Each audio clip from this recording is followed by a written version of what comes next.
everybody, and welcome to the first episode of 2024 for Colubrid and Colubroid Radio. Zach here, as always, with my good pal Clint. How's it going, man? Oh, buddy, it's been some days, man. It has. Yikes! How things going with you? They're going.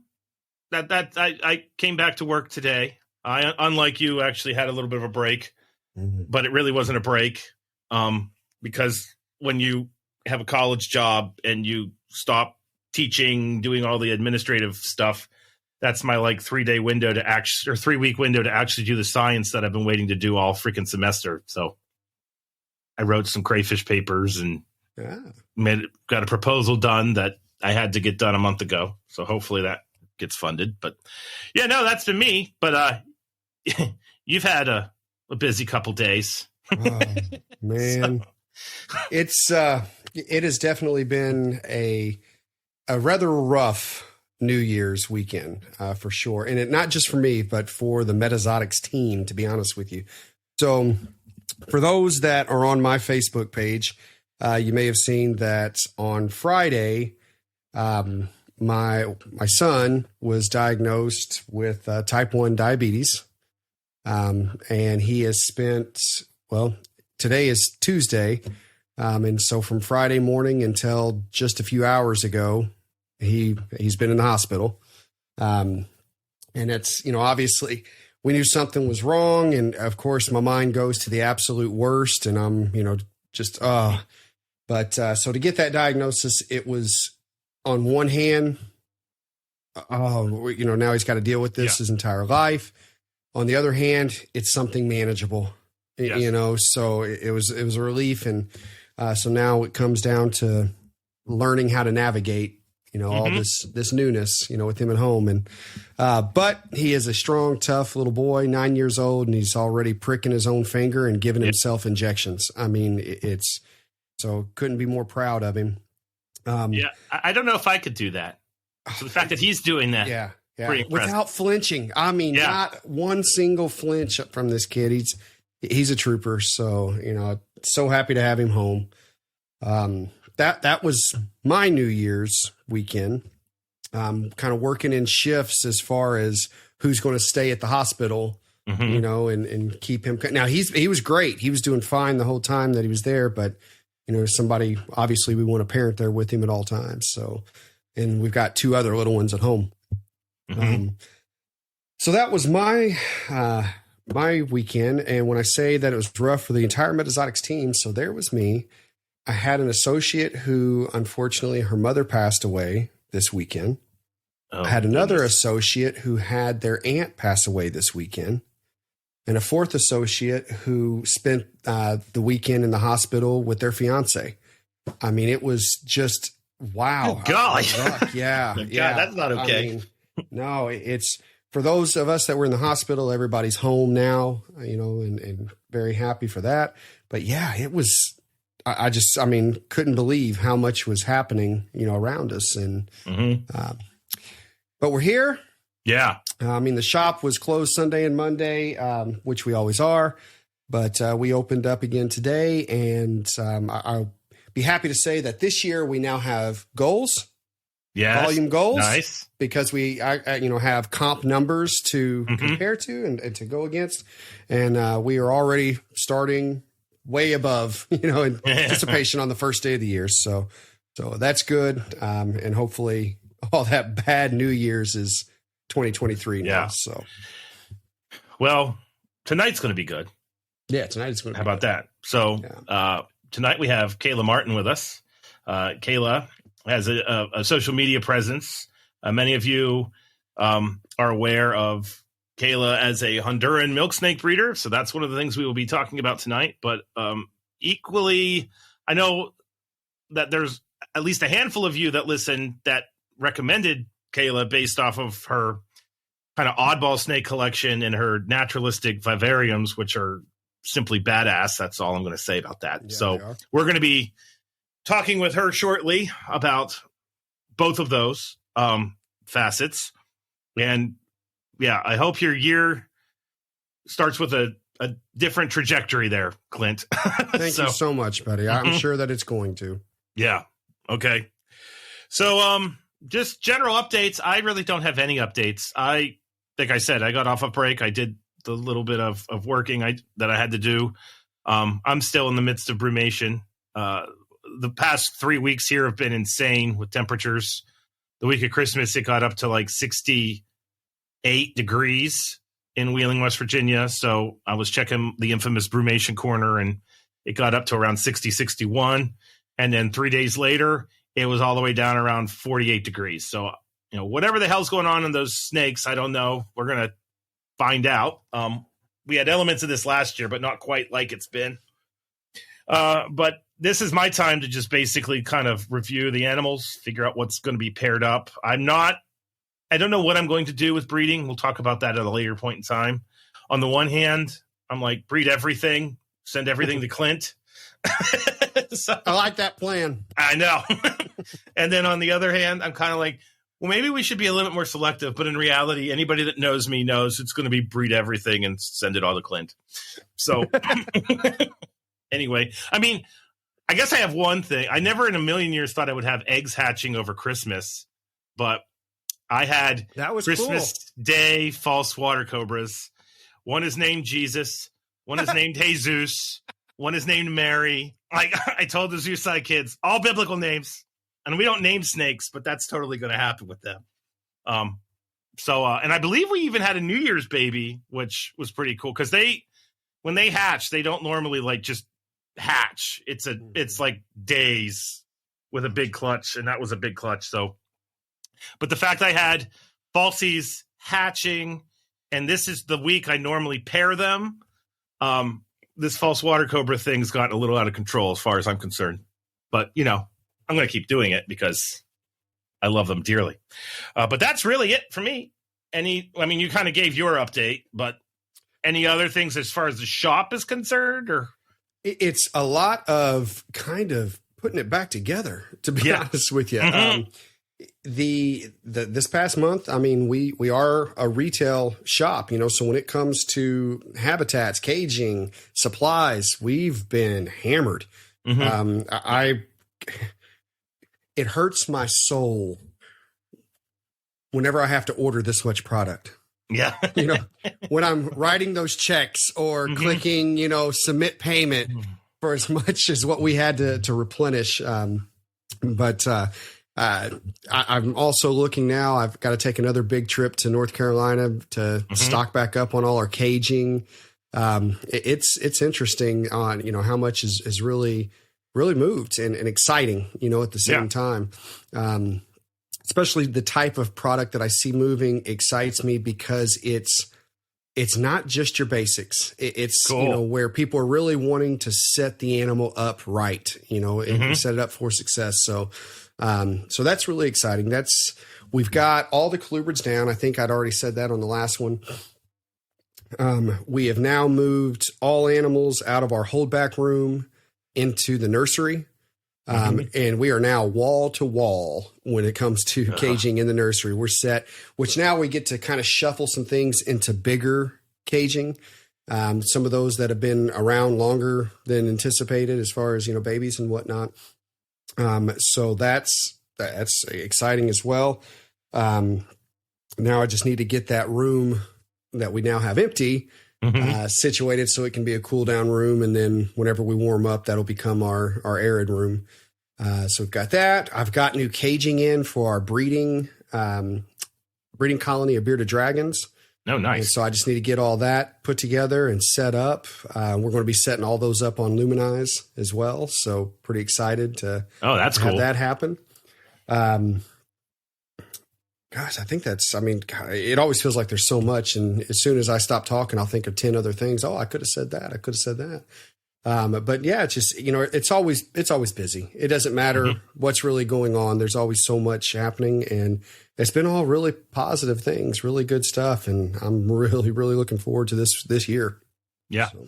I'm looking forward to this year. 2023 was a weird year for me. The first half of 2023 was great. And then July hit and things just on the herp front, it was great all year, but there were just things with people. That's all I'm going to say. my interactions with people drove me to spend a gratuitous amount of time with my snakes. So anyway, and I've kind of gotten and dealt with that, and we're moving on to bigger and better and greener pastures. So I'm very much looking forward to 2024. Last thing I did at the end of the semester is I put out that call with our students to make basically my little hognose snake research group, because I've got big plans for the book, and it is now 2024. So there's no more talking. Now there's doing. And we have our first meeting next Tuesday, I think. And just the response I had from our students was awesome. And it's cool to know I got a bunch of young people that are like enthusiastic and they want to go. And I told them all, like, this isn't just running around Colorado and Minnesota catching hognose snakes. Like, you got to nerd out and read. You got to find journal articles, which is like, bleh. And I explained to all of them what that process entailed. And I can honestly say that a couple of them are nerds like me. And we're like, this is going to be awesome, because I actually enjoy that process. So that all kicks off next year, or not. Well, it's this year, next week. So yeah, no, good things are afoot. Stuff. Yep. I think something else we may want to share, and we don't have to go into, all the details, obviously, but for our listeners, you guys may like to know, Zach and I had an hour plus meeting, Zoom meeting, where what we've done is sat down and we started compiling a list of potential guests for 2024. We started compiling a large list of topics for the shows, as well as new things that maybe we want to roll out and implement. I think one is probably one that we've really been looking forward to, and I think we probably go ahead and say that now. We should. Yeah. So Zach and I are wanting to do at least 3, maybe 4, kind of get a feel for how we should, but we want to do some live episodes where there's video, where our listeners can comment, can ask questions, can interact. And obviously we will set dates for those well in advance. So everyone's got plenty of time to, plan for it if it's something that they would like to listen to and participate in. But I think that that's something that it's really interested both of us for a while. And this year we're going to make it happen a few times. So that's cool. But that's just one. That's just one of the pieces that we came in. And it's a lot of good stuff. And I think we're going to have more of those sit down brainstorming sessions so that we can continue to try to bring a good show. Yeah. We and that's where you all are important. We say this at the end. I'm going to say it now. For the love of goodness, people, if there's anything Colubrid oriented you want, message us. So we know, because we are very we're not self-serving, but we are at the same time. I mean, let's be real. We have a Honduran milksnake guest tonight, and I happen to love Honduran milksnakes and don't know as much as I should. So there's that. But if there's species, we've had a couple people do this in the past week, and if you did that and you reached out to us, it's on the spreadsheet. Like, we know, okay, listeners want this. So don't be bashful. Hit up Clint, hit up me, hit up our Instagram account, our Facebook account. Facebook. We need to talk about that. We need to talk about Facebook. Oh, yes, we do need to talk about that. So, but please give us the information, because otherwise we're just going to keep trucking ahead with our own motives. And that obviously has worked to this point, but we would love to have some of that. So, yeah, I guess we should talk about the Facebook account. So we've got some issues with the current Facebook, the Colubrid and Colubroid older Radio. Than dirt. That is the issue. So it's the way that it was originally set up, I think, is causing some hurdles for us now. And we can't break through it for some reason. So the current Colubrid and Colubroid Radio Facebook account is probably going to be shut down so that we can create a new one, that we can open it the way that we want it to be opened, that we can have a lot more engagement on it, interaction, as well as posting abilities and things like that for us. So if you see it disappear, we haven't disappeared. We're coming back in a brand new way. So, and we'll obviously mention that on the several, episodes coming, to make sure everyone knows about it. But we just figured we might as well mention that now because we'll probably take care of that within the next week or so. Yes. I'm pretty sure our Instagram account will stay. And to be brutally honest, the posts on Instagram seem to get way more traction than the ones on Facebook. But then again, I know you don't necessarily, you read those on Facebook, don't necessarily like or respond to them. And I get that. And I think Instagram can stay from what I can tell. It's just, we have to potentially send our Facebook page off to pasture and start again because, like I said, I'm the one with the passwords. I'm the one with the information, and I can't seem to figure anything out. So, yeah, PhD in this case stands for piled higher and deeper because I don't know what the hell I'm doing. Anywho, okay. But yeah, that's that. So I guess we'll get on to our little market science piece, and then we'll move on to the guests. So you got it. Do you want to go first? Do you want me to go first? I can jump in it. Mine won't be too long. Go for it. So I'm still looking at getting some year-end numbers from other sources so I can give some bigger market analysis. But I'll tell you, so far it's looking like the trends are matching kind of the expectation I gave on our last episode.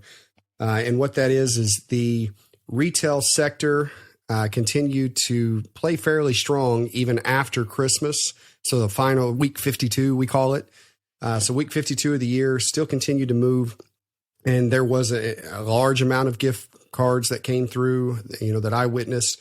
Reached out to some other friends that own shops, and they kind of saw the same thing. And it wasn't just gift cards. I'll tell you another thing that adds to week 52, and it's not a theory, but Christmas cash.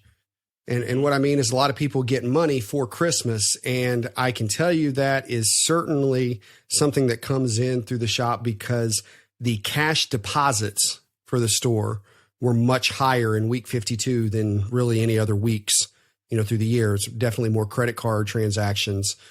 So that's just something to kind of put in the back of your mind as far as how the cycles go and what to expect. The animal sales, I'm kind of expecting them to slow up for the next maybe 3 weeks, 4 weeks. I think I had it noted in 2023 that it was right at the beginning of week 2 in February that tax money started to come in. And that's whenever you would see animal sales start to tick up again. That's probably going to happen. That'll happen online. It'll happen in shows and in retail. So it's going to hit all 3 sectors there. To give just an idea, you've heard me kind of talk about, in the past, since we've been doing marketing updates, that the market isn't as soft as what it's, people say. It's more or less just there's certain segments that are a little more saturated. And I guess I want to kind of give that a little bit of a perspective. So I'm, one location. I'm a brick and mortar pet store.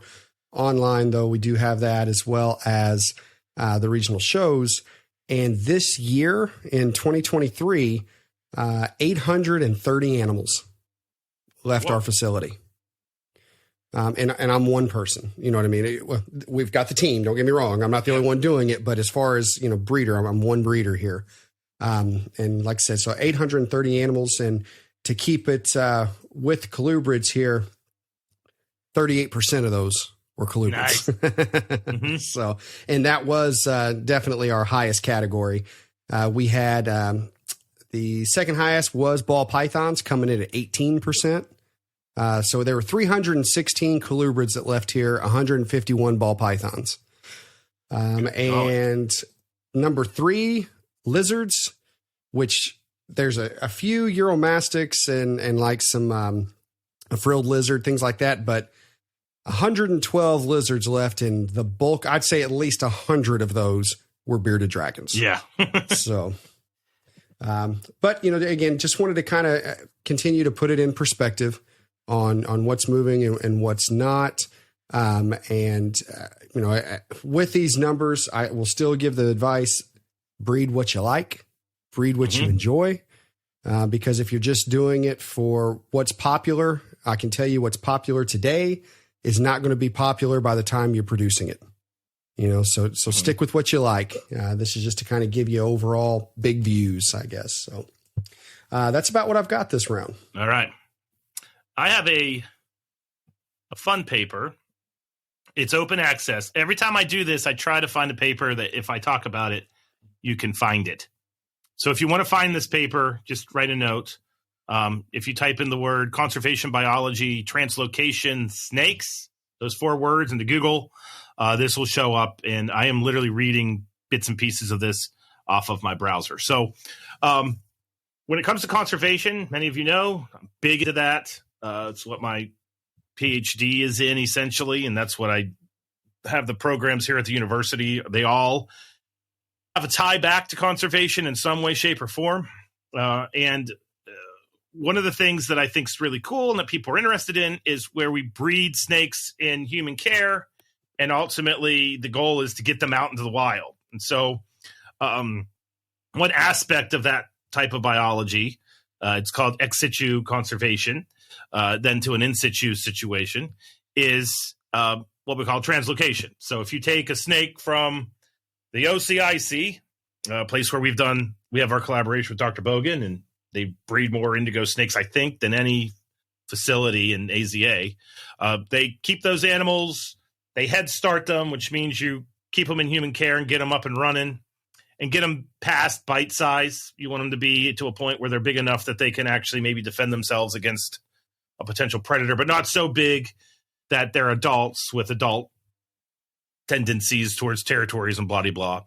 So we call that translocation. And so the title of the paper is A Systematic Review of Snake Translocations to Identify Potential Tactics for Reducing Post-Release Effects. So what that basically means in English is we're going to look at all the papers that have been done and published in the past decade on translocation, and we're going to try to use some fancy modeling methods to see if there's like some technique that was present in a given group of the papers that then led to post-release success. And the way you measure that usually is you can do things like put radio transmitters in the snakes and then follow them around after you release them and then see like how long do they exist with the transmitter? Are they eaten immediately?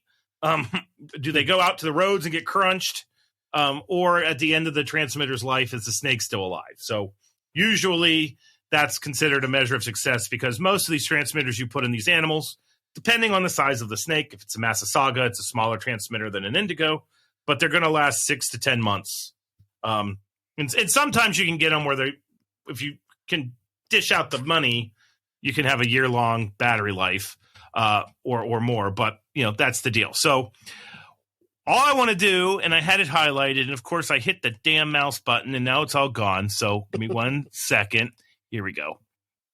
Is I wanted to talk a little bit about what they ended up finding out led to a positive release. And a positive release is basically the snakes that survived or appeared to survive and were successful in the landscape.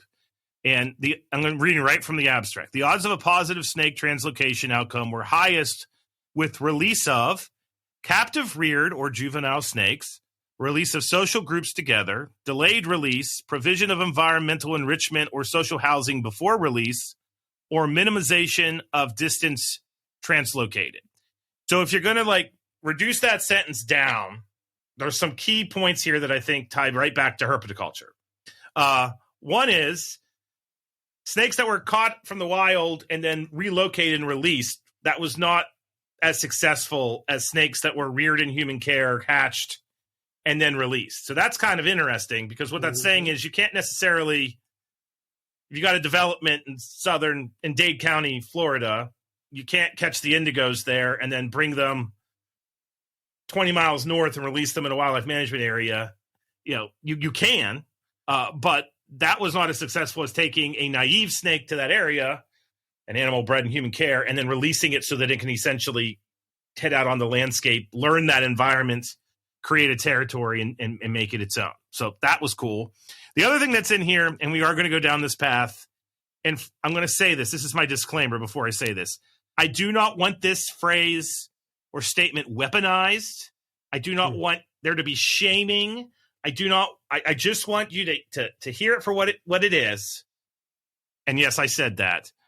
Provision of environmental enrichment or social housing before release led to more success. In other words, snakes that were being maintained in a diverse environment where they had to, I don't want to say think because that's probably too strong a word, even though that's what they're doing. Mm-hmm. But basically, they had more environmental stimuli, which meant they had to use their brains a little bit more. They seemed to do better than animals that were maintained under sterile conditions.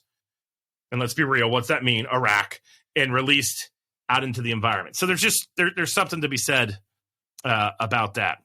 The next sentence is kind of interesting. The odds of a positive outcome were lowest when snakes were released early in the active season. And so I read that sentence. I was like, well, that's interesting. What the hell's going on there? But I got to thinking about it. I think what's going on, I could be wrong. And for the record, this is what scientists do, guys. You know, you come up with a hypothesis, and then if you're wrong, you're wrong, and then you move on with your day, and that's it. But the odds of a positive outcome were lowest when snakes were released early in their active season. The only thing I can think about here is if you let something go when it comes right out of brumation, it's just on the landscape longer, moving around before it has to go back down for brumation. And if you're out moving around more, the likelihood of something happening to you is higher, which was pretty interesting element of the paper. But I gave it this was like a 5 to 8 minute synopsis. This paper is 16 pages long. Mm-hmm. I will absolutely be reading it because this is one of the areas that I want to kind of start doing some work in. But yeah, no, that was my paper. I thought it was cool, though, that one of the most successful groups were animals that were captive, reared, and released. Now, I have to say this as a conservation biologist. I am not saying to release your snow glow corn snakes in Florida because you feel like they're going to make it. That's not what I'm saying. Don't do that.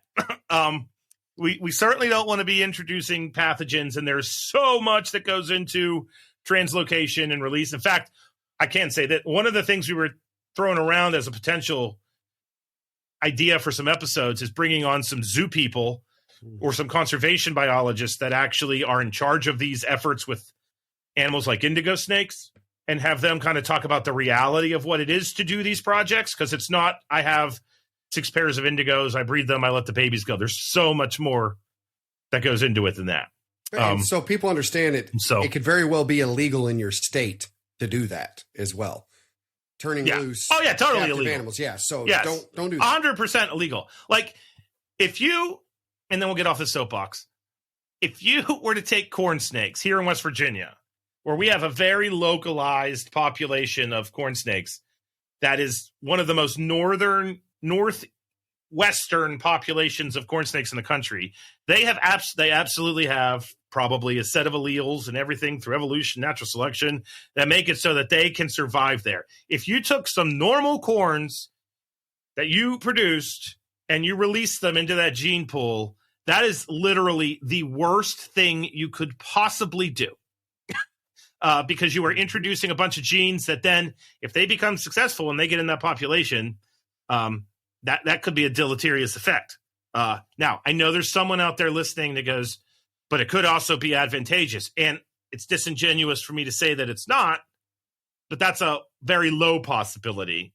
Whereas the idea of it being deleterious is an extremely high possibility.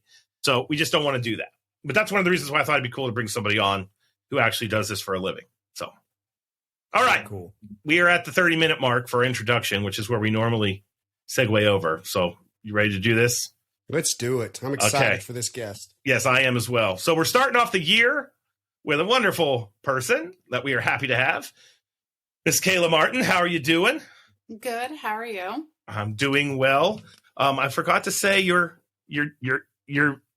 company is Infrared Reptiles, correct? Yes. Yes. So everybody find that right now, like it, so you can follow the wonderful things that Kayla does. So I'm curious about this one.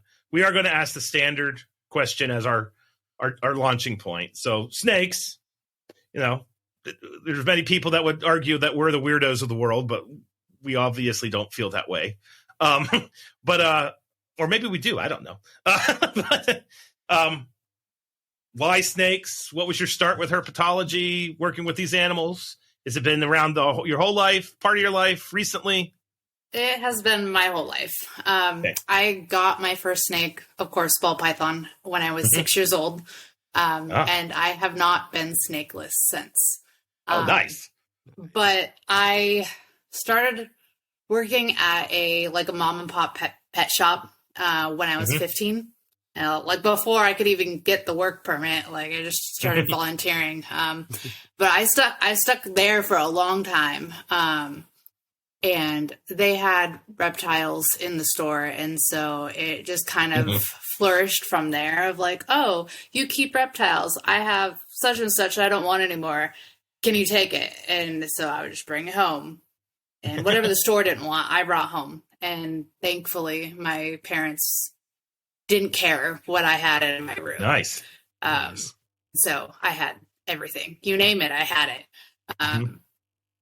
But the snakes were, I mean, even before it was keeping captive bred snakes, I've got, old family videos and photos of me barely being able to walk, but I've got pockets full of gopher snakes and garter snakes. And, so it was kind of just built into me from a young age. I love it. So you said your first was a ball python, correct? Yes. Yeah. And what kind of navigated you? Because it seems like anything I see you post is not a ball python. No. So what kind of navigated you away from that and where you're at now? It actually started with the oddballs. Nice. I had the ball python, didn't really, and then I dabbled a little bit in like the boas, but I went into a rat snake and then straight into kings and milks. I got my first Honduran. Coincidentally, it was an anery, and I didn't even know what an anery was at the time. It was 2008.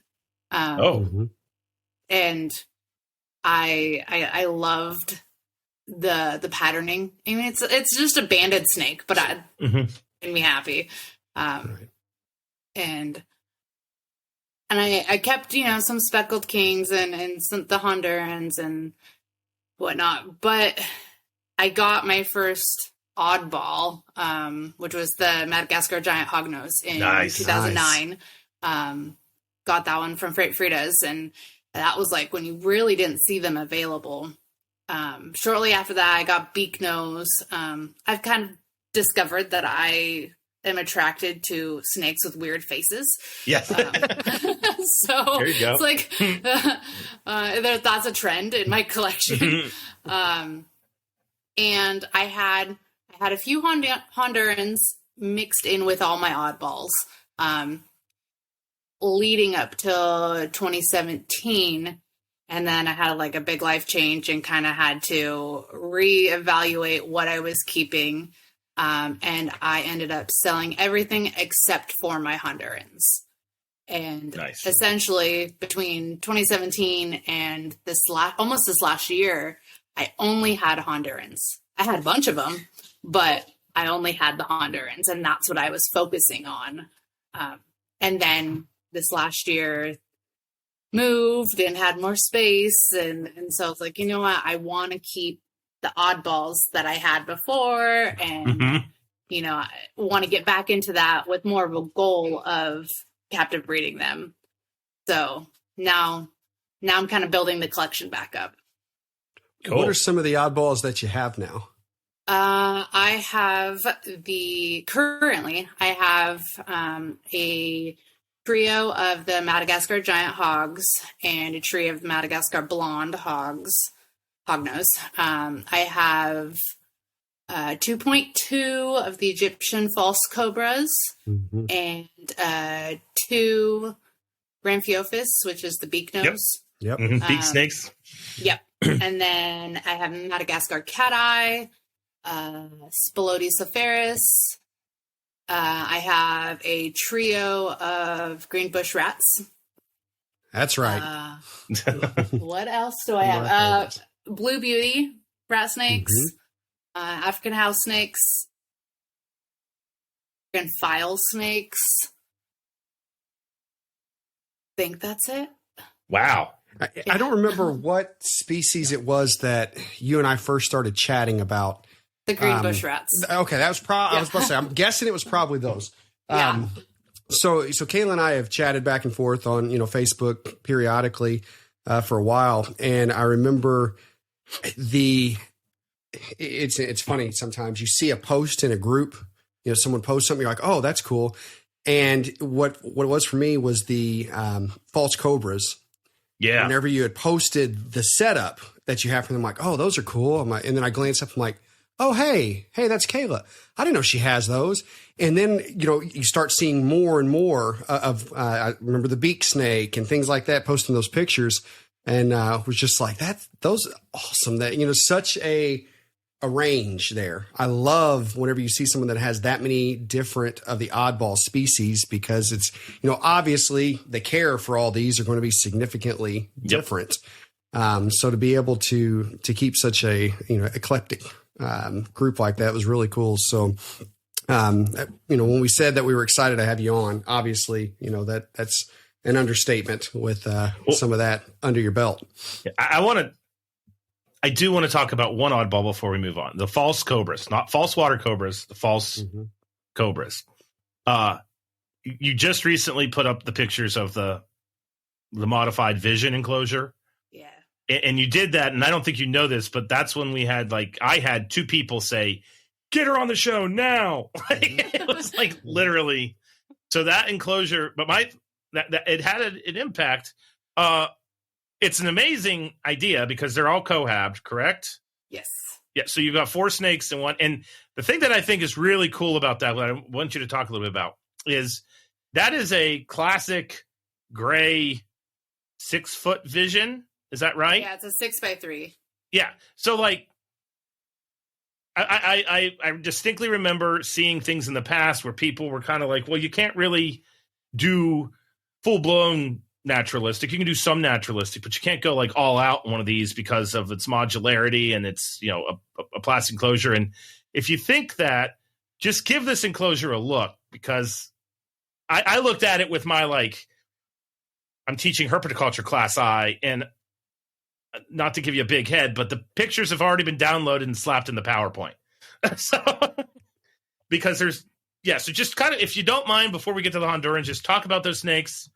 Because I do false water cobras, and periodically we have people kind of they'll reach out to me and be like, "Is this a false water cobra?" I'm like, "No," and don't get bit by that, because that will actually hurt real bad. Yeah. So I treat them as hots. I do not handle them, and it bugs me that I see so many posts, just because this last year there's been so many imports that have came in, and people grab them up and they're posting pictures of them holding them. I'm like, okay, the animal's way too cold because you're not holding bit. it. Yeah, you're holding it, and they're equating it to a Western hognose. Yeah. It's oh, it's rear fanged. It's okay, it's a totally different ball game. You do not want to get bit by one of these. Yeah. And if they are warm enough, they're super fast. Yes. And so you see photos online of people holding them, and I don't do it. I mean, I could, but I don't want to give it. So I don't. Well, you're doing it smart. Or I leave them alone. And truth be told, I don't even, I hardly handle my Hondurans, because that I don't get enjoyment out of handling something.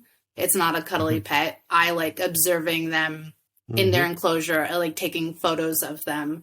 So it's not something that I feel the need to hold. Nice. Go for it. I had them in a 4x2 because they're juveniles. They're not full grown, and they don't stop moving. And they need space, but they need hot basking temperatures. And so in order to give them that temperature gradient, you need a larger enclosure. And I can't build anything. So I was like, I need something in the 6-foot range. And I put a post up and found locally in my tiny little town in the middle of nowhere, someone that had a bunch of visions in their garage for the last 10 years. And they're like, oh, well, I'll make you a sweet deal. I'm like, well, it's not exactly what I wanted because I'm not attracted to gray plastic. And I wanted to make it look good because I like taking photos and having a naturalistic look. So I was like juggling between, okay, do I do what I think is pretty or do I do what they need? And I found a middle ground there. Yeah. But yeah, bigger is better with them. From the pictures I saw, it looks like both worlds were being met. You know, they look great and it looks like they had everything they needed. Yeah. What substrate is in there? That's what I want to know. So it's play sand and decomposed granite. Yeah, the DG. What is the decomposed granite? I don't know if I know what that is. It's decomposed granite. Okay, there you go. Do you buy that at like Lowe's or Home Depot or? No, I get it at Rock Yards. So like the big places that you can go by the yard by the truckload. Gotcha. And a lot of people use it as pathways in their gardens and landscaping. And it's got that orangey color to it, and a little bit bigger particle size than the traditional play sand. Yeah. And essentially, I mean, it's probably not needed. I was more doing it for the aesthetic of it. And do they burrow in there? They will. They kind of dig. They sweep the sand with like their neck to create dens.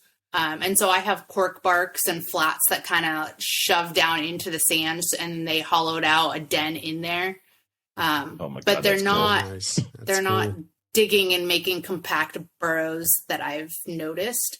And I experimented a little bit with that, with having it much deeper in one of the back cooler corners, and was like, think, okay, we'll give them a cooler, more humid nesting site to hopefully encourage breeding. And because in their environment, I mean, yeah, it's hot and dry, but underground it's still going to have a higher humidity. So that's what I was trying to recreate, was the mini microclimates in as best as I could in an enclosure. Well, it looks cool as hell. Yeah, so keep posting pictures of that thing. Thank you. They're photogenic. Yeah. They are photogenic.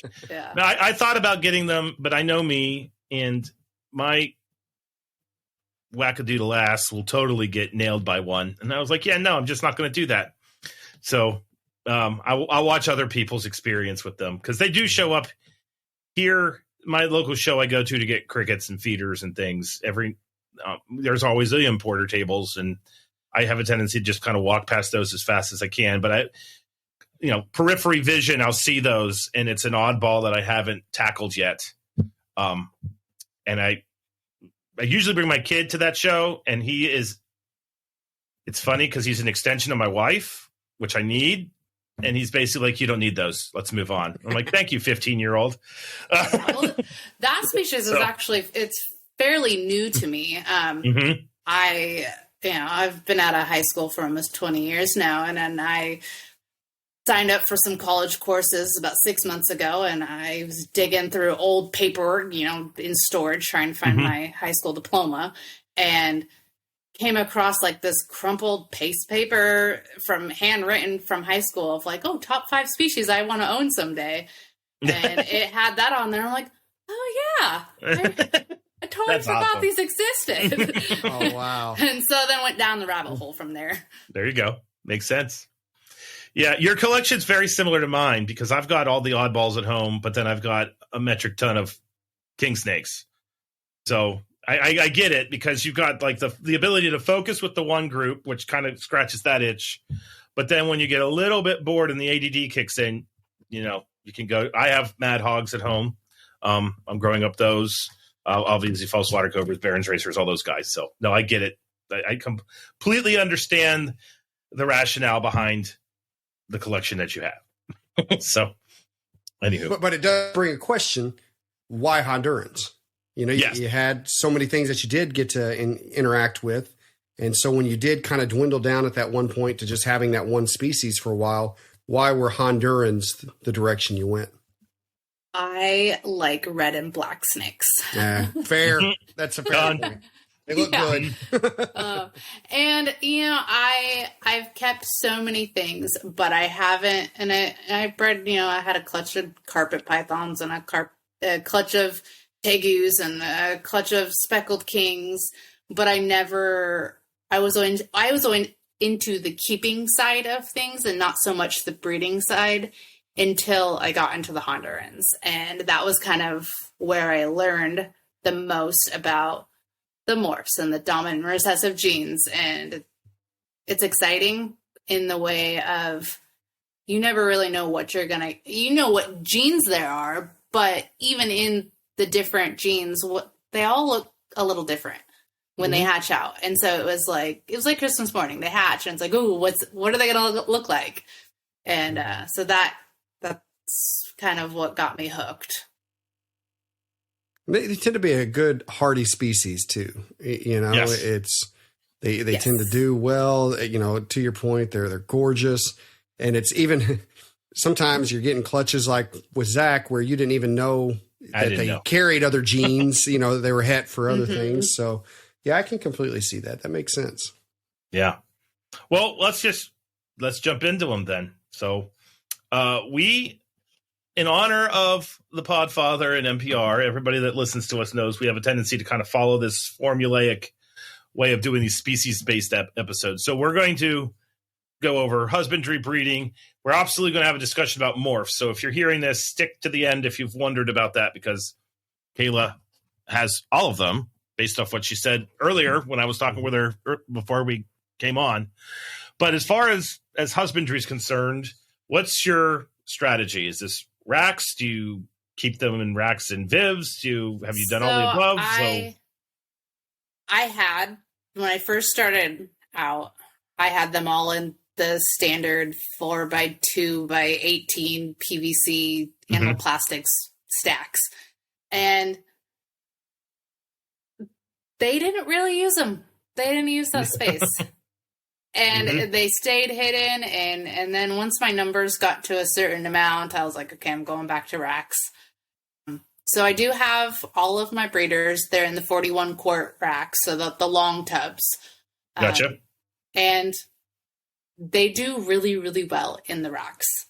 I had a similar experience. I put mine in they weren't 4x2s. They were 4x15 inches tall, 2 feet wide, and decked it out. And then they all stayed under their hides. Yeah, I never saw them, and I felt like it was a waste of space. They would cruise for like an hour after dark. I had a male in particular, but it was just, other than that hour, they were under there. So they did go back to the racks as well. Yeah, and they're naturally shy and flighty. Bingo. And that's exactly. They just, especially in terms of milk snakes, they're not, people think they're like a king snake. I'm like, no, they're flighty. They skydive out of the tubs when you open them and poop on you, and especially the babies. The only milk snakes I've really come across that tend to not be as nervous as the stereotypical milk snake will be the blacks. The black milks seem to be a little more calm and will utilize space when given. But same as you two, my Hondurans go in racks, but I mean, almost all Nelsons, Pueblans, Sinaloans, because they're so high strung. I think it keeps them calmer. They tend to feel safer in them. Well, most of the milks are semi-fossorial anyway. Like when they're out in the wild, they're not a snake there's always an exception. I'm certain there's been somebody that's seen a milk go up a tree, but as a general rule, they're spending all their time on the ground level. They're using rodent burrows. They're down on the ground. So by all means, they could go in a viv, but they can also go in a rack. So within the rack, what's the setup look like? Because one of the things that I think that's been kind of interesting about our show is that we have definitely had some guests on that talk about the setups inside their rack tubs, which kind of makes me go, oh, wow, didn't realize all that's going on inside a tub. So what's it like in there for them? So it's the 41 quart tubs, so the long tubs, and I use like a pine or an aspen bedding. And And then I have the shoebox size tubs with a hole cut in the side, with either sphagnum moss or cocoa chip, as a humid hide. And it also doubles as lay boxes too during breeding season, and a water dish. And sometimes I'll throw some leaf litter in there just to give them some sense and, some mental stimulation, and cereal boxes, macaroni boxes, anything from the kitchen. It gets shoved in there, because they poop on their hides anyways, and it's easy to just throw it away. But it gives them something to climb in and out of, and something new to investigate. So even though they're in a tub, I try and spice it up a little bit. And it's not like live plants and stuff in the tub, but it's something. It's not a bear tub. They have hides. Gotcha. And so temperatures. This is something that when I was getting into Hondurans, I was kind of like, all right, so there's two schools of thought here. One school was like 84, 85, 86, kind of warm. And then the other school was like almost like a black milk approach, where it was cooler, keep them with an ambient of around like 75 to 80, and then lower. So what's your... I'm right in the middle. You're right in the middle? Nice. I'm right in the middle. My hot spots are like 83 max. Okay. I notice them get really active or go to their water dish if it's once it gets above like 84. Yeah. Okay. Now that's basically what I was doing. I think I put my stuff at 82 in the garage. To be kind of the magic spot, for them. Yeah. So what are you feeding primarily mice? Are you doing rats and mice, chicks? So I mix it up. Primarily small rats, but I do adult mice, and quail and chicks. Occasionally they'll get rabbits, like the rabbit pinks, essentially. Yeah. There's a lady in town that she'll give me some pinks. But they eat anything. Yes. And I try and switch it up, and especially for the females. They get more food than the males do. And with the price of rodents right now, my males will get birds. They'll get chicks just because it's cheaper, and they don't need the fat reserves that the females do. Right. Are you on a once a week feeding or every few days? I gotta be honest, I don't have a set schedule. When I remember.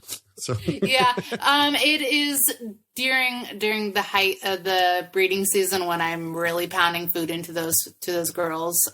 It's about every 5 to 7 days. The males every 2 weeks or so. Just because they're in a tub, they're not burning their calories as often. And fat snakes don't have very good fertility in my experience. So I don't feed as often as, once a week, every 7 days, unless they need it. Well, and I certainly think during the breeding season in the wild, males probably are not eating once every 7 days. Their mind's elsewhere, they don't have food just falling from the sky and hitting them in the nose. Yep. Very, very cool. So then with the husbandry, let's just kind of go over, I've got a hatchling, I've got like a 6 month to a year old juvie, and then I've got an adult. Like when they come out of the egg, one of the things that impressed me the most about these is, if anybody listens to the show, you all know that I had a pain in the ass group of Outer Banks king snakes and speckled king snake, and I had all the not oddballs, that's the wrong word, but not necessarily the kings that most people keep, and they were a royal pain in the ass to get feeding, and then they ultimately did, and we moved on. The Hondurans were literally the easiest thing. I put a pinky in and it was gone, and that was it. Like, is that your Hondurans eat before they even have their first shed? Oh my goodness! I can beat that. I had a friend had one eat while it's still partially in the egg. Holy that doesn't crap. surprise me. Yeah, they are voracious feeders. Yeah, I was. They are. Like I said, I put mine together, got babies. They were the most enjoyable snakes I had this past year because every turn in the road, whatever the hell I was doing, it just worked. Like, that's what I really liked about them. And they were just cool animals to begin with. So do you start them? I mean, they're kind of big at hatching for a Lamprepeltis. They're not small. They are, yeah. I've had a couple babies.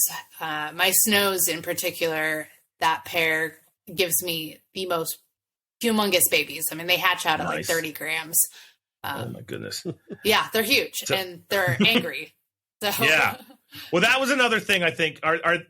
My experience is limited to like 15 snakes total. But one of the things I realized is that these things bite like crazy.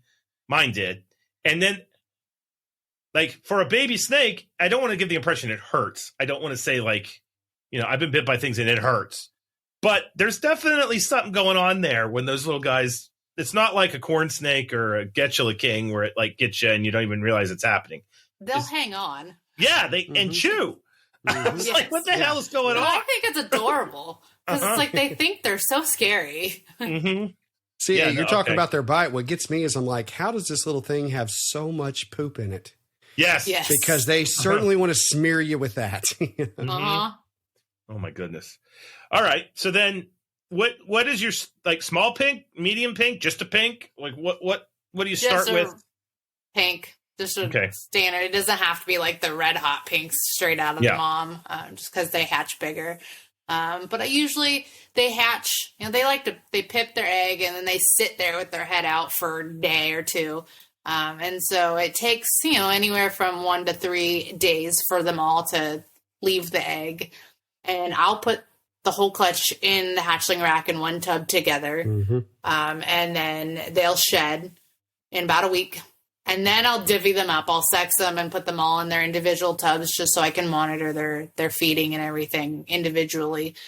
And babies, I feed more often. I am offering food every 4 to 5 days for a hatchling. All right. Same temperatures? Yes. Yeah. Okay. Yeah. And I incubate at 82 and the hatchling rack is also at 82. And so that's kind of my magical number. Oh, very, very cool. Yeah. So one of the things I'll do with babies, as far as, we're talking about feeding size, kind of prior to going up in size, I double the amount, meaning like if I'm feeding a just normal size pinky, even though they're a heavy bodied snake, I'm still kind of concerned on going too large, too quick with them and encouraging a regurg. So instead of going to fuzzies, furries, and all that, it's 2 pinkies instead. And it seems to kind of ensure that doesn't go the wrong way, I guess. Yeah, no. Mine they just take them right off. Well, it's funny. Half of them will take them off the tongs now. And the other half is just I throw the pinky in, close the drawer, come back 2 hours later, and it's gone. Like, I can't get over how easy these things have been. Yeah, so. I drop feed for all the babies. And it's usually at night, and I just, put a pinky in and shut the tub, and it's gone. Yeah. I've noticed that on some of the later season babies, that like whether it's a late season or a double clutch, those are the ones that, I had babies that hatched last week, and I anticipate they will be a little bit harder to start. The later season babies tend to not feed as easily as the ones that hatch on time. Cool. I mean, not cool, but you know what I mean. Yeah. Okay. All right. Well, then let's just jump into breeding. So, I just treated mine like they were Florida king snakes. But I didn't even know if I was supposed to do that or not. I just did it. If you're actually like doing this and you know what you're doing, is there any strategy with winter cooling, fall cooling? I do not cool. You don't cool at all. No brumation at all. So my first year breeding was 2016 with the Hondurans, and I did cool because I was just following what everyone did. Yeah, following the recipe. Yeah, and it's hard. I'm in California where we don't get super cold. But the inside of the house was too warm. And so I stuck them in the garage, but I still had them on a thermostat because the garage would have been too cold. And I did not have good luck. A couple had ended up with respiratory infections. And so then I started talking to other people, and they're like, they don't need to be cooled. And I think now the consensus is most people that are breeding Hondurans, they don't cool. Interesting. So what's your process? I'm interested to hear this. I personally, I do still cool my Hondurans, so I'm wanting to hear kind of how you go about it then. So right now, the room that they're in they're in the laundry room, but and I have a very cold house now.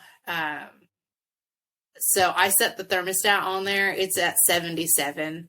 So they get a little bit of a temperature drop, but they're still awake. They're still eating. I slow down the food a little bit, but they're not empty. They're still eating. Mm-hmm. And it has not changed my fertility at all. When do you drop those temps?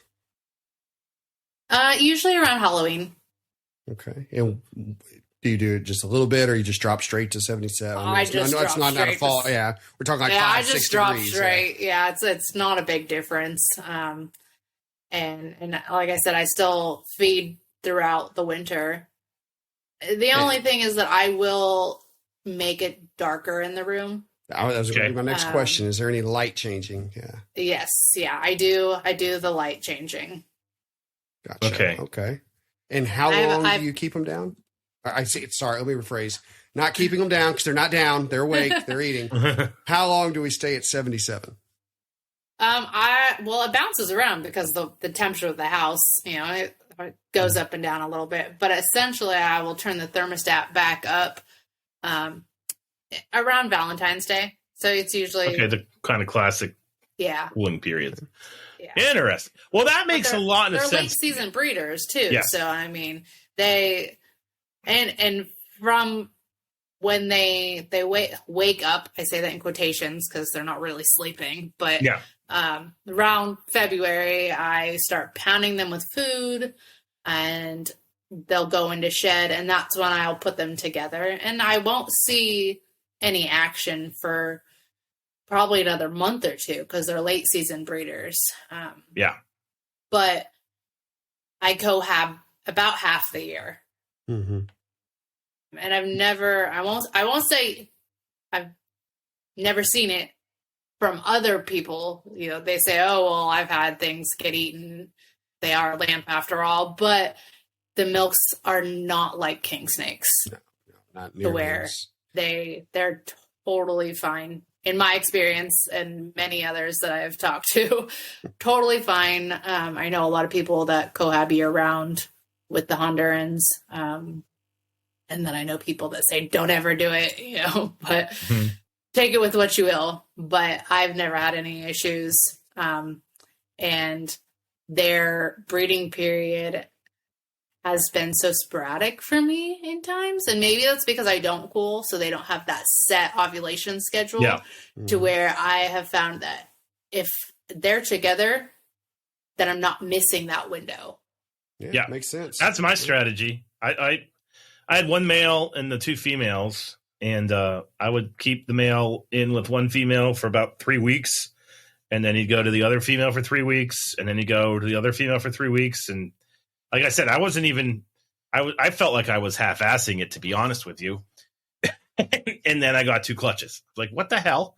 Now, the thing that I wasn't prepared for, because I thought, oh, well, this didn't work, because, March and April hit, and I didn't see any kind of copulation or any, And then I distinctly remember I got back from Minnesota, which was in May, and I was doing the feeding, and all the other guys were getting ready to lay eggs, and I opened up the Honduran tub, and there they were locked up. I was like, what the hell? So, like, May is kind of the magical month. Yes, this late season breeding thing was total. I was not prepared for that. I actually thought, like, are they broken? Like, what the hell's going on? And then I read that Honduran book that's out. I forget the guy that wrote it, but he mentioned that in there. I was like, oh, wow, I guess this is working. So, all right. But I do want to say something about not cooling them. That does make a lot of sense, because black milk snakes and Honduran milk snakes, I've had the hardest time accepting dropping them down because they live in frickin' Central America. And granted, like you can go up the mountain in Central America and it gets cooler up near the top and all that kind of stuff. But it's not West Virginia temperature. Like my garage can get cold. Yeah. So I put them in the top tubs up near the ceiling, and that stays usually it drops down maybe the low is 60 degrees. So, okay. You're confirming. It's fun listening to you say this because now I'm kind of thinking about what I did. I was like, all right, well, then that's why that worked. Well, then that's why that worked. So, anything. See, now I'm thinking, maybe I'm going to try this next season. Yeah. Because I've got them down at the moment. Just to recap for our listeners, just to make sure we heard it right. So usually around Halloween is when you drop your temperature about 5 or 6 degrees down to about 77. You feed throughout, pop them back up to your 82, 83 mark. Roughly, you said Valentine's Day.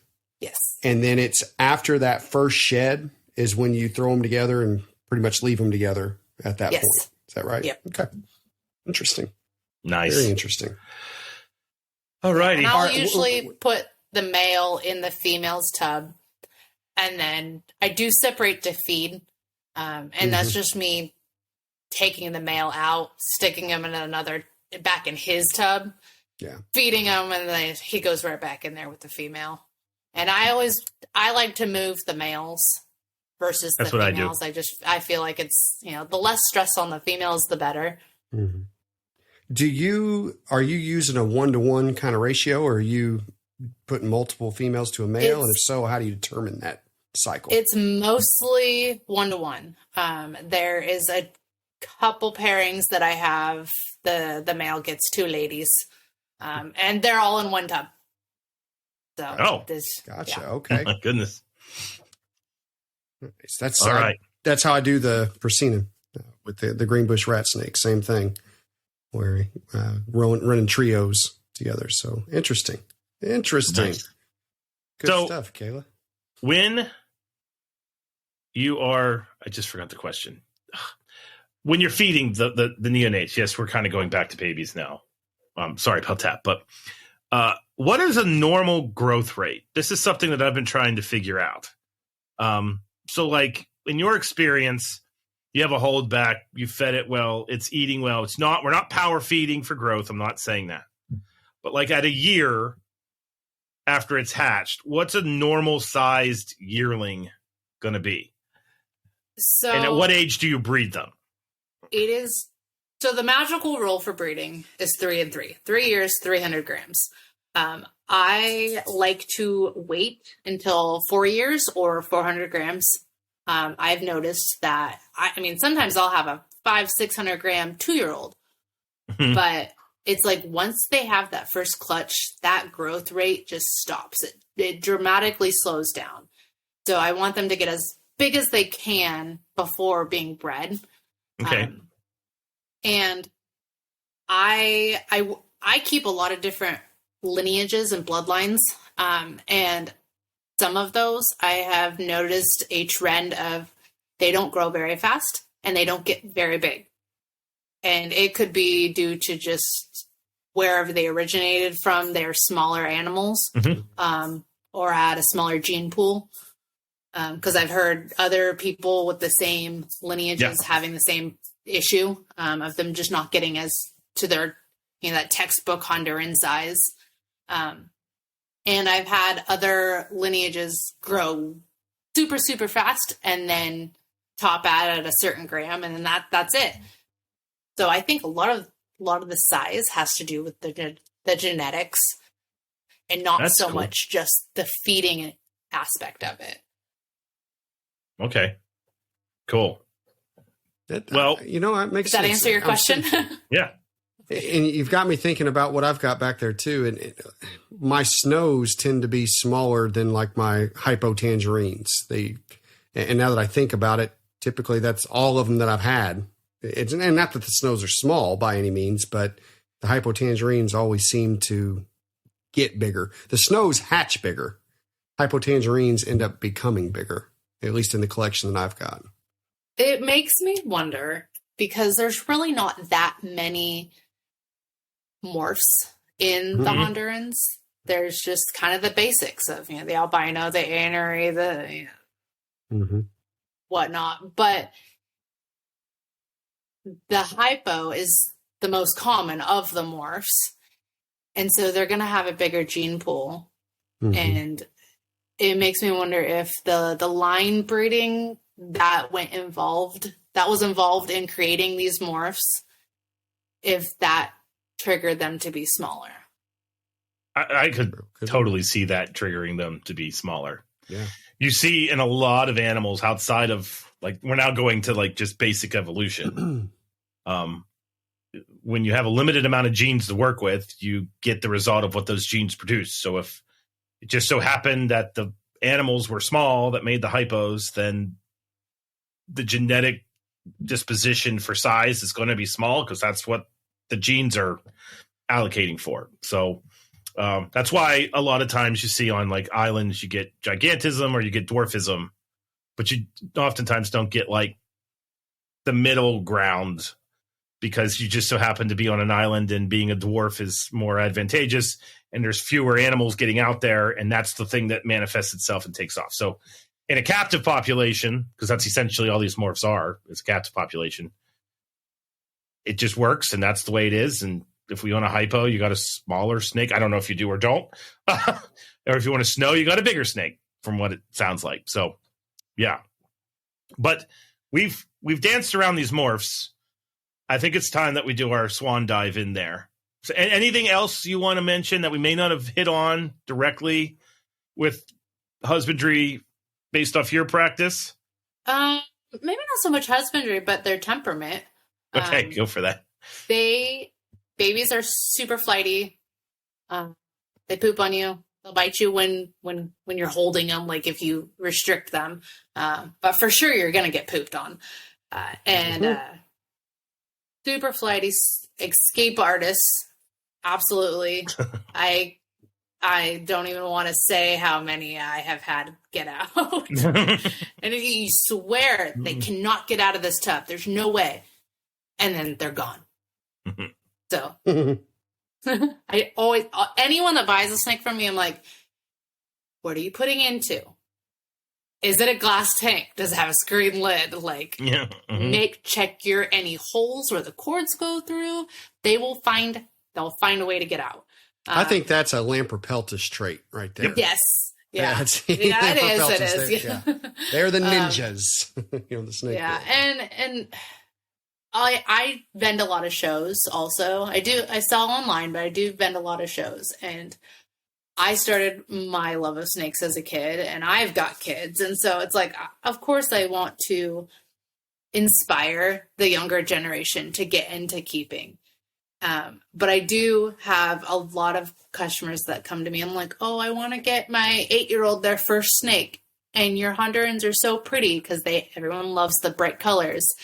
And I absolutely warn them, like, can they handle a fast, flighty snake that's going to jump out of their enclosure, that's going to try their best to get away from you, that's going to poop on you, that's going to bite you? And I was like, if you can deal with that for the first year or two, then you'll be exactly fine. What I tell them. Because they calm down with age. Yeah. I mean, they're never going to be like a ball python that's going to sit in your lap and not move, but they do calm down with age. And it's like, you just got to get through that first year to 2 years once they get some size and they're better. So, yeah. One final thing on the babies before we move to morphs, just because we didn't hit on it. If you have any stubborn feeders, anything like that at the beginning, do you have any tricks or tips for anybody listening? Boiled pinks. It's a good one, isn't it? It is. That's probably my favorite trick when it comes to colubrids. Boiled pinks. You're on it. Boiled. I have one snow right now who is, I think it's a failure to thrive. So I don't even know if this thing's going to make it, but it won't eat at all.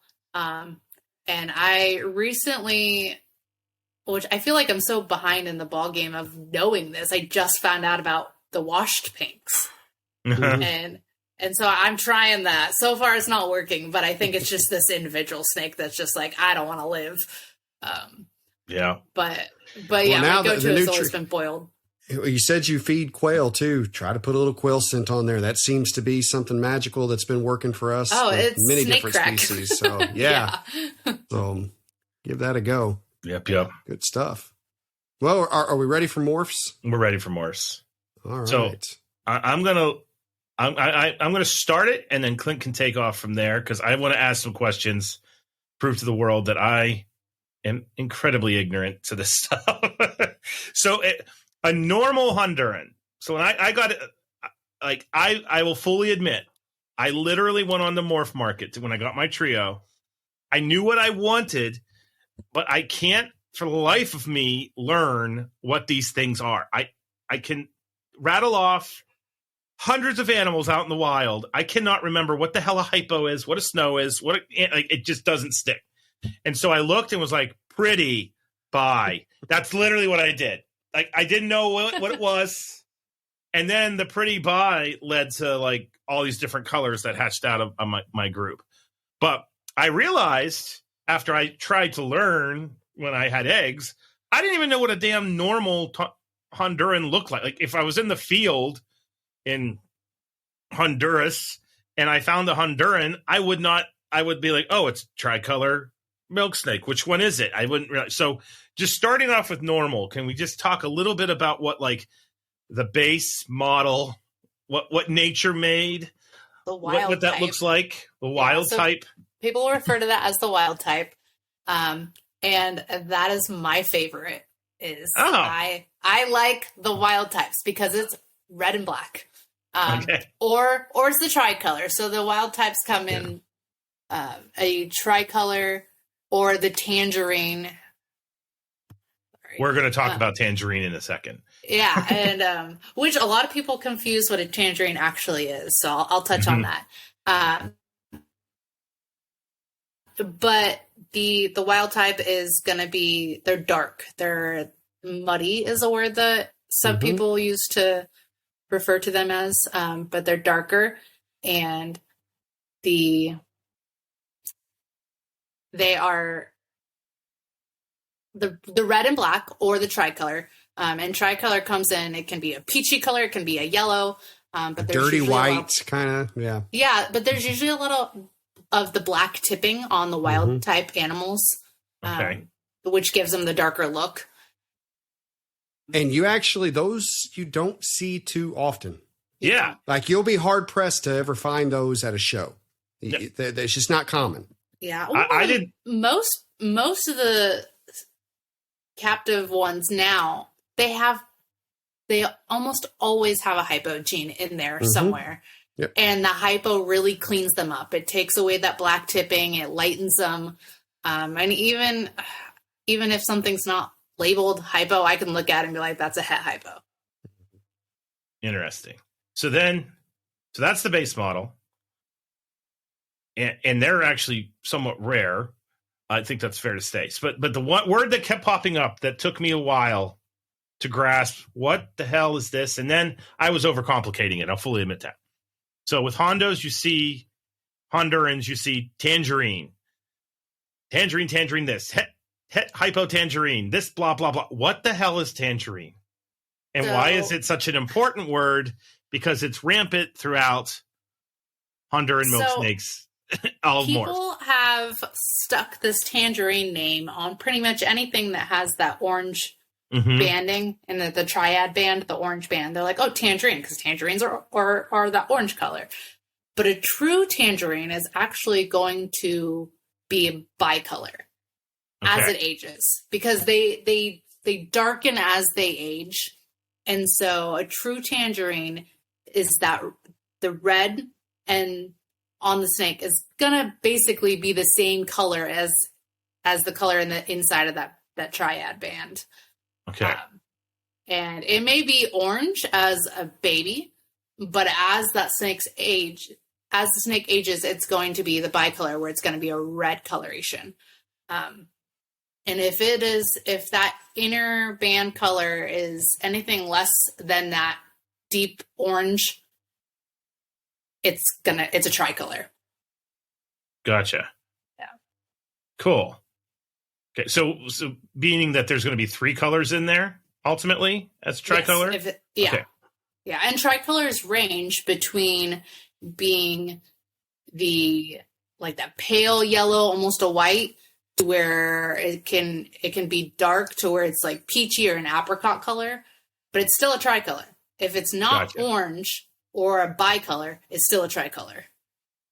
Interesting. So then we have the albino, which when I looked at the albino. 1 second before we go to albino, I'm sorry, with tangerine, just for our listeners, is this a line bred mutation? Yes, thank you. Is this a recessive trait? Tangerines are basically a wild type. Yeah. They're just considered a normal. Really? Mm-hmm. Yes. Huh. And so the more vivid orange is more from line breeding for that vivid orange. Yes. Interesting. In the tangerines. Yeah. Okay. So then, all right, I got it. So then, because the next ones we're about to move into are a little more legit, yeah. Where you'll know it. So I wanted to make sure we pointed this one out, as I knew it was going to be different. Mm-hmm. So we have albino, then we have hypo, and then we have the aneries. So there's 3 things there, which I'm assuming are recessives. Yes. But just talk about those in whatever order and whatever way you want. Okay, so hypo is the most common, and there's such a varying degree of hypo. The hypo is the reduced black on the animal, and sometimes you can hardly tell. It's ever so slightly less black, but if it doesn't have the black tipping on all the scales, then you can that's an indicator. Okay, this is a hypo. It's just not a very light hypo. Okay. And there's also extreme hypo, which is a line that originated from Mike Falcon. And that's where the banding is very, very light. Some almost have like an olive green to them, and then some have like that lavender purple. Yeah. Just because it's so light. But they have red eyes. Almost like the albino. They have such a reduced pigment that it also affects their eyes. And for whatever reason, the extreme hypos, the best looking ones, they're always male. Anyone that works with the extreme hypos, they'll be like, I hashed out this amazing extreme, but it's a male. Mm-hmm. But that's a line bred trait. And even if you put 2 extreme hypo parents together, you're not going to get 100% visual extreme babies. You'll get ones that are amazing, super light, extreme hypos, and then you'll also get regular hypos that then you can label extreme line, or some people stick the ultralight hypo term. I've seen that. Yeah, but so that's not necessarily, you can't really say, oh, it's het for extreme hypo. It's het for hypo, but it's a line bred trait. Gotcha.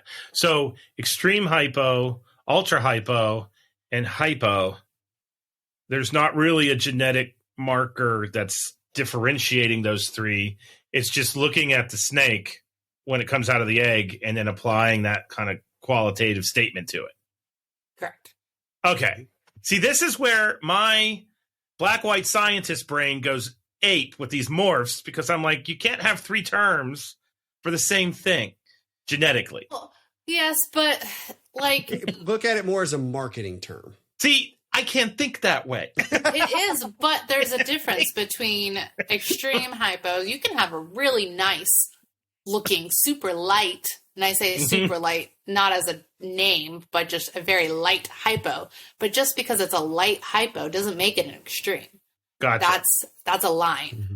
So you kind of have to know where it came from to be able to call it an extreme. Otherwise, Okay. I'm getting an education, guys. They're going to yell at you.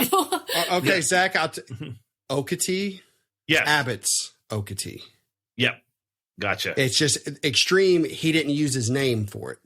Mm-hmm. He used the word extreme instead. So that's kind of more of a way to think about it. Gotcha. All right. We're learning. All right, then. I guess there's albino. Also mega hypo, but I won't get into that because I'm not as familiar as it. Okay. 4 freaking hypos. And we don't want Zach to pass out. So. Yeah, no. My face says you can't see it. It's kind of turning red because blood pressure's rising. Gonna start twitching in a minute. Yeah. All right. Albino and anery. I guess go to albino. Is there anything wackadoodle with albino? Or is it just an albino? Albinos are awesome. So albinos are awesome because, again, it's an albino, but there's such a variety of albinos. There's the tangerine albinos. There's tricolor albinos. But in among both of those, their looks are totally different. Some of I love albino tricolors over the tangerine, which is usually most people prefer the other way around. They prefer the tangerine albinos. I like the tricolors. I like the high white tricolors. But with the albinos, there's like the white banding. There's like crisp, clean white. And then there's ones that have more of the yellow pigment. And then there's these orange animals, and then there's the red animals. And I like the reds. I love the reds. Red and white is where it's at for me. And it's funny because I like the red and black. And so it's like, it's the albino form of what I prefer. Mm-hmm. Very cool. And that's one of the things that are cool too about, the albino morph, even the tangerines. So with Hondurans, you can't just have a pair of albino Hondurans and think you have that covered, so to speak, putting that up in quotes, because as Kayla is telling, there's so many different shades to this. So you can have your pair of red albinos, your pair of tangerine albinos, your tricolor albinos, but even in your reds, you have your deep reds, you have your light reds, and your oranges, same thing. So it's like, I mean, you so much you can do with just that one gene and have so many different varieties of it. It's really. Are there any lines of albinos? Okay. Well, yes. Or is it just you kind of go nuts with the albinos and hope for the best? There's more of vanishing pattern in the aberrant lines, which I'll touch on those. But with the Norm Dam, I don't know if you're familiar with that name. Yes. But I got my first black milks from Norm. He has some amazing albinos. And I picked up a trio of Norm Dam albinos that throw sock heads. And so I'm really looking forward to putting those together this upcoming season. Wow. So define a sock head. I think Chad defined this. Yes. Just in case there's somebody's like, what the heck is that? Yeah. Same thing as you see in it's more prevalent in the Pueblans. It's not very common in the Hondurans. But I'm trying to work with that and get more sock heads out there. And that's just where that band that's like right at the base of their head is elongated. So the color of their head goes further down the body. Gotcha. Okay. All right. I'm learning more tonight than maybe in any other podcast we've ever done. Okay. So then let's do, I think is it the aneries and the ghosts that are similar, but not? Yes. Yep. Yeah. Yes, and there's snows and pearls that are similar too. Okay. So with anery, that's lacking red. And that's usually a gray animal. What makes ghost different is ghost is an hypoanery. So it has both genes. So it has more white to it. It cleans up the animal and lightens them because that's what the hypo does is it lightens it. I love ghosts. Aneries don't really do it for me, but a hatchling ghost is one of the prettiest babies you're going to have come out of an egg. I mean, the pink on this. They're pink. Yeah, they are pink. They are beautiful. Beautiful. That's what I think I made. Yeah, I've been working with vanishing pattern ghosts for a number of years, and they are pink or white. Like there's no gray to them. They're white. And vanishing pattern basically means that you're losing, like it's kind of blurring with the white and the pink, or no? So the vanishing pattern is where the black banding, like the black of an animal, so the triad band, that is diminished. Not that it disappears as the snake grows, because their pattern doesn't change. Although when the animal grows and gets more girthy, then the banding or the saddles appear smaller, just because of the way the body shape is changing. But it's just that those black bands don't wrap all the way around the body, and they could be almost a patternless animal where it's just like dots down the back, or it could be almost a normal banded. There's a varying degree of vanishing pattern. Gotcha. And then the difference between a like traditional ghost and an anery is that the anery has the black flecking. Is that correct? Yes. Yeah. The black tipping. Tipping. The black tipping is kind of goes away with the hypogene. The hypogene really cleans up the animal, and the ghosts are a hypoanery, and so that's why they look cleaner. Gotcha. As hatchlings, they can look more similar than what they look as adults. Aneries don't necessarily hatch out with all the kind of black tipping. It fills in as they get older. Get bigger. So that's with all of them. The tipping exactly. will be more prominent as they age. Yep. So, if you are breeding and you've got, let's say you're breeding an anery het hypo to a ghost, so you're going to have half and half, know that some of your aneries may trick you. To an untrained eye, you may think you have a ghost, but you don't. Now, when you've got them side by side, you can usually tell. Yeah, but if you just had, if you've got an animal sitting on a table that someone who doesn't breed Hondurans has it on their table and it's listed as a ghost, and you don't have the trained eye, it might be an anery that you don't realize is just an anery until 3 to 6 months down the road when it starts to develop that tipping and darkening. Gotcha. So, okay. And then Snow. Yep. Snow is albino and anery gene combo. So it's both of those. And they present as like a white-yellow animal. And with maybe a touch of pink to them. But yeah, so they won't have any of because of the albino, they won't have any of the black pigment on them at all. So like the ghost, they're 2 gene combo. Okay. Do you find that yours typically hatch out with more of the white pink and turn to the white yellow with age? So I only have 1 pair of Snows, and I have been working with that same pair for 6 or 7 years. And my female is super high contrast. Like she's very yellow and very pink, and you can see her banding. She's a spectacular Snow. And my male is yellowish and not so pink. And he almost looks patternless because he's just so dull. But I can tell when they hatch which ones are going to look like dad and which ones are going to look like mom, because you can see the pattern on them, see the degree of the pinkness. Interesting. Okay. So we kind of gone through the list that I had, but I got one more, which I saw a bunch of, and this one drove me crazy. The Deadpool. Okay, so you're Saunders talking about line? Lineages. Yes. Yeah. Well, we're getting away from... There's more morphs. Oh, my goodness. All right, we'll put the Deadpool on the table. We're going to talk about it soon, peeps. But what are the other morphs? Okay, so there's Pearl.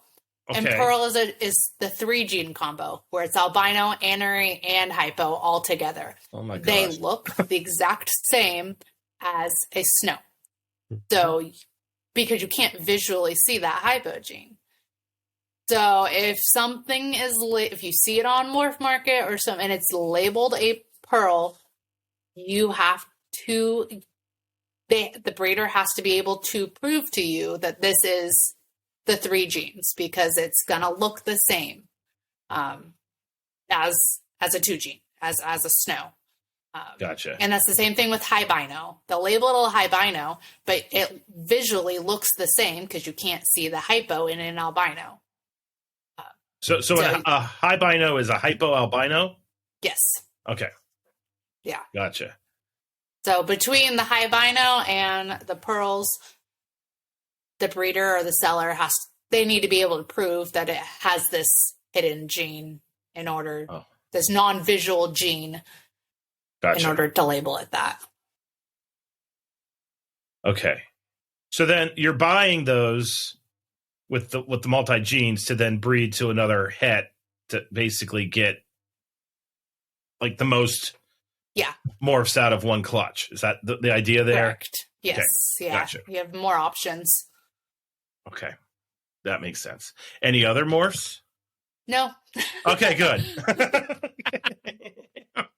Well, the thing I like about these guys is that there's enough diversity here where it feels like you're doing something, but it's not like the freaking hognose snakes where I tried over winter break to learn those, and after 8 hours, I felt really bad about myself.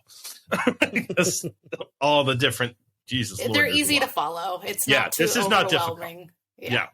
Okay, so then if you don't mind, let's go to the line. I need to know what the hell this Deadpool thing is. Okay, so or Saunders line? Aberrant Sanders.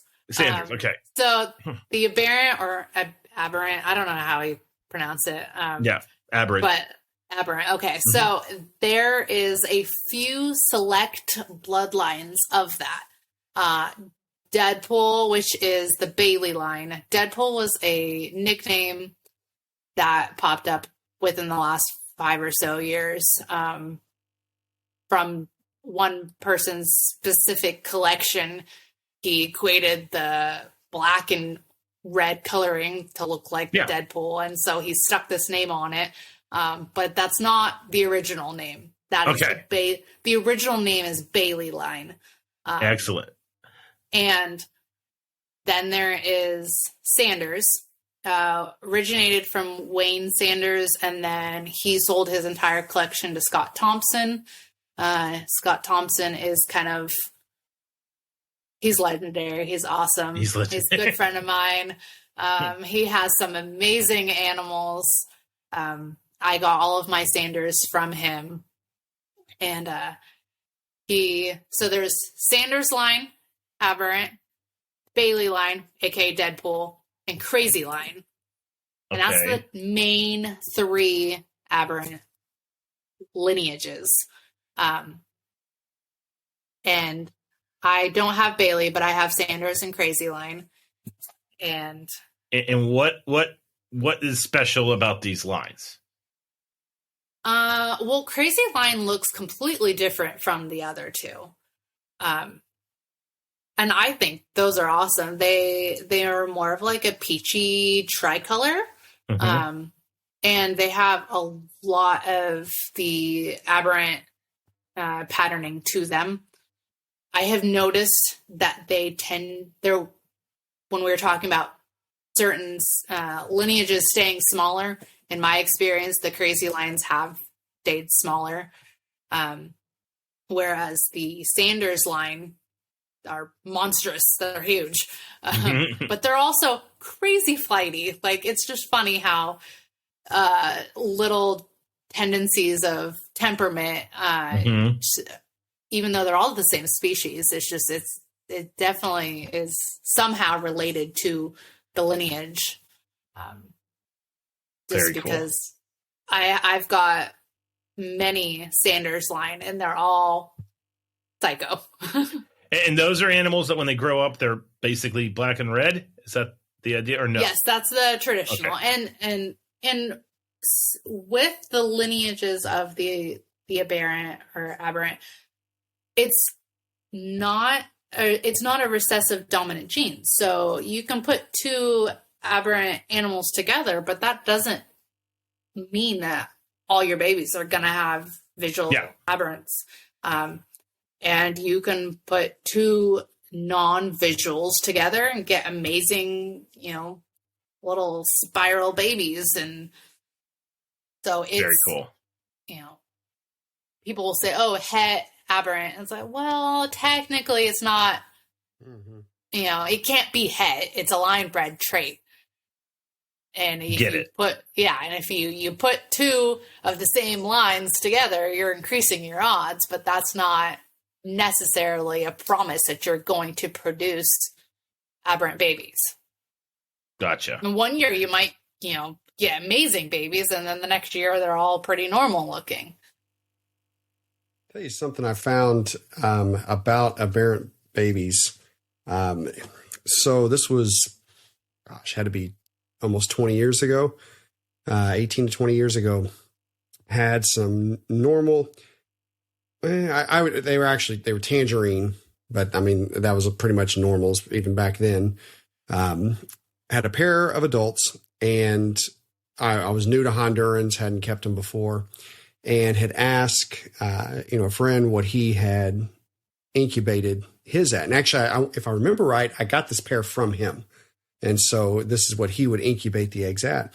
And he would incubate the eggs with the ball python eggs. So you're looking at 88 to 90 degrees. Oh. And we would get some of the craziest aberrant, forgive me, pattern on these animals. And now I would also occasionally get kinks as well. And, at the time I didn't know better, as far as what temp I was incubating them at. When I did learn, you probably need to lower the temps on these, I started incubating them at the 80, 82 mark. Didn't have any kinks, but had normal pattern babies as well. From the same pairing? Same pairing.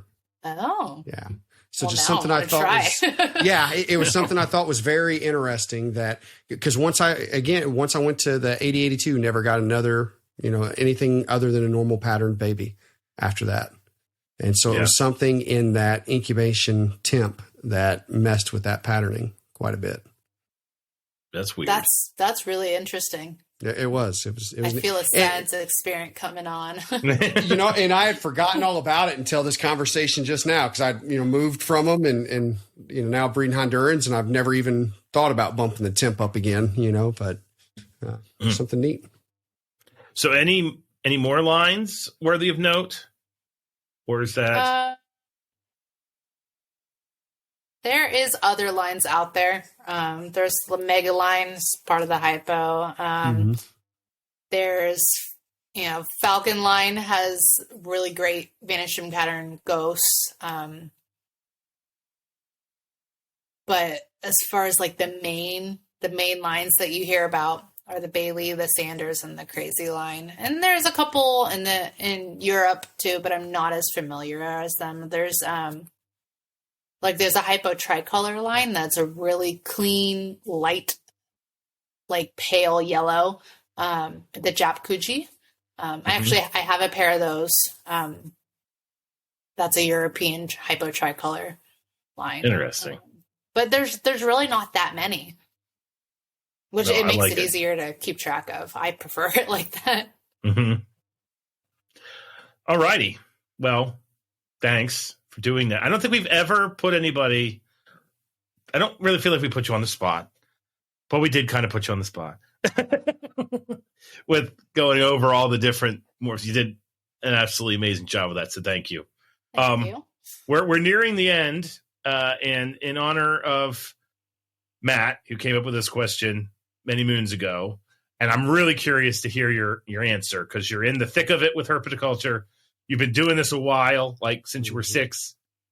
So the future of herpetoculture, is it bright? Is it not bright? Is it what you make of it?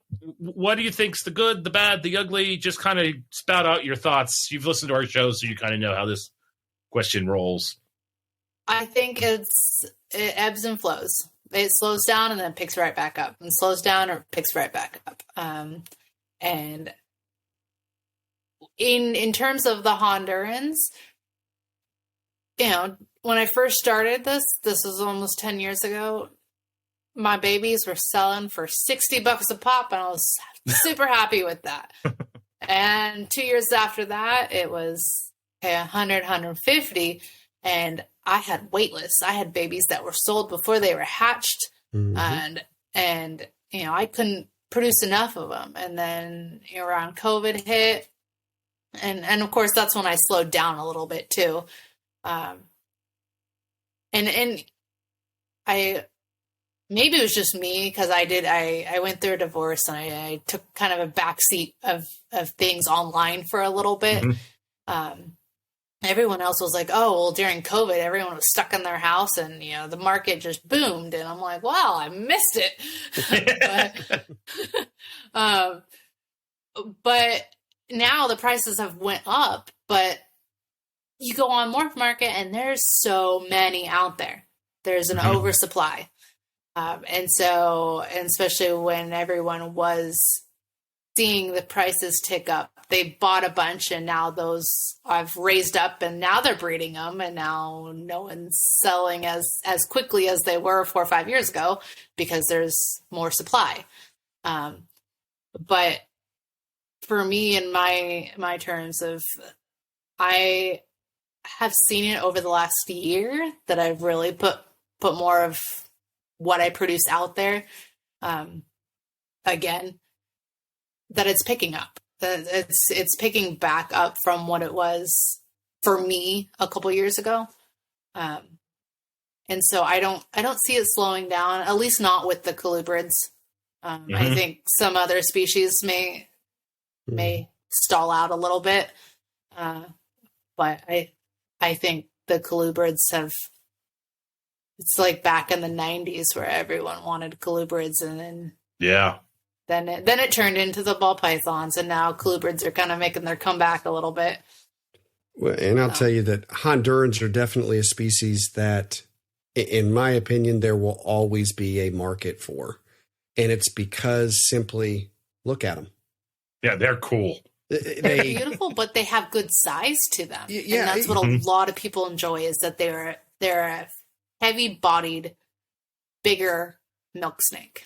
Well, to me, they pass what I would call the ignorance test. And I don't mean that as an insult. It's for someone who is ignorant to snakes, that does not know anything about them and is just walking past a table that's full of them. Hondurans will always catch the eye because of how pretty they are. When you see the tangerines, when you see the albinos, when you see the ghost, they are eye-catching. They are usually one of the prettiest snakes on a table. There will always be a market for a snake that looks like that, because there's always new people to the hobby that are going to gravitate towards that visual appealing. Yes, absolutely. They're easy. They're easy. They're not demanding. I think there's something to be said about that, though. We you know, I keep some pretty challenging animals, and I can flat out tell you there are weeks of my life where the idea of freaking getting these whatever the hell's to eat is daunting to me. But then I'm like, but the Hondurans are going to eat. As the nabals, like, having success with them makes it work. It builds your confidence to then work with something that might be a little bit more challenging. I don't know. Yeah, and it's like my Hondurans, I have, 30 to 40 of them in my house, and they will always be my primary focus and my first love when it comes to breeding. But they're so easy to breed too. And it's like, I don't want to say I got burnt out, because I didn't get burnt out, but I just wanted more of a challenge on some of the other species, and that's why I started getting into the Madagascar hognoses and the beak nose and the false cobras. I'm like, okay, I want a challenge. Yes. Because I'm used to something that I don't even have to really try, and they breed. Well, very, very cool. Well, thank you very much for coming on. Yeah, absolutely. Thank you for having me. No worries. We'll probably have you back on when you inevitably get those false corals or cobras to make little false cobra snake. Fingers crossed. Yes. I'm trying. Yes. We'll be rooting for you. Yeah. Thank you. We're on Team Kayla. So if people want to find you, they're interested in Hondurans, they want to look at your naturalistic setups that you have, where do they go for that to go down? Facebook? Yeah. Okay. And I also am on Marf Market. I'm not on Instagram. I was once upon a time and deleted it. And now I'm like, oh, why did I do that? But, and it's infrared? Infrared reptiles. Yes. All right. Very cool. Very cool. And any final thoughts you want to throw out there? No. All right. Sweet. We got it all done. Yeah. All right. So, I'm Zach. If you want to find me, Zach Loafman on Facebook, Dr. Crawdad on Instagram. Grad students, undergrads, anybody that wants to work in college with animals. We are one of the things I spent all day today doing was walking all over this building, trying to figure out what the next phase of everything was going to be. And this is going to be a really, really cool year. And I'm stuck in herpetoculture up to my waist every damn day I'm here, which is good. And you can be a part of that. So yeah, that's me. Another thing I want to say, if you like the podcast and you're on social media, please go to the Instagram page. Hold off on the Facebook page for a little bit, like we talked about. Gentle reminder on that one. But we always put up the show with a link on Spotify, so you can go right to it from your Instagram feed or Facebook feed. So that's me. How about you, Clint? You can find me at Clint Bartley on Facebook, Metazotics on Facebook as well, Metazotics LLC on Instagram. If you are not following Metazotics, if you want to do so for now until we get the Colubrid and Colubroid Radio Facebook back up, or you can continue to follow it even after that. Yeah. I do, of course, post anytime we have a new show hit, so you will be able to catch us there. You can email me directly at clint@metazotics. I'm sorry. As an old one. Metazotics@gmail.com. And if you ever send a message to the Metazotics Facebook page, it comes straight to my pocket. It's going to be me you get and me responding. So feel free to shoot any show recommendations, topics, guests, things you love, things you hate, things we should do more of, things we need to stop doing. Let us know. Yep. We want it all. And that'll be it. Kayla, thanks again for coming on. Thank you for having me. This was a great way to start our year. So, whatever time of day it is, morning, afternoon, or night, hope you're having a good one. See ya.